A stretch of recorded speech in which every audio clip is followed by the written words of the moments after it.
अर्थ साजिछि बाधक हाथरे मांस पेंडुलाटे ऑपरेशन होई पारुनाई ओलिए खाइले ओलिए उपास रहिबाकु पड़ुछि।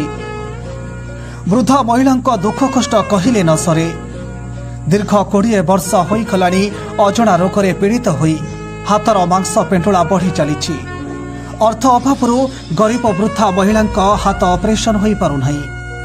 एपरि एक खबर पाई केन्दुझर जिला तेलकोई ब्लॉक राईसुआ पंचायत राणीपेड़ा ग्रामर असहाय गरीब परिवार वृद्धा क्षीर महांतों पाखरे पहुंचिले human rights defender forum India HRDFI जातीय सभापति तथा समाजसेवी दुखबंधु विश्वाल।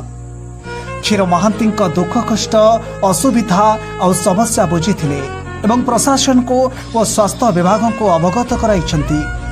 उत्तम चिकित्सा एवं मुख्यमंत्री रिलीफ पांठिरू आर्थिक सहायता जोगाई देबा पई और समस्त सरकारी योजना जोगाई देबा को अनुरोध करिसेंती human rights defenders forum India और प्रशासन को ट्वीट ईमेल ग्रीवांस फोन माध्यम रे अवगत कराइसेंती समाजसेवी दुखबंधु विश्वाल।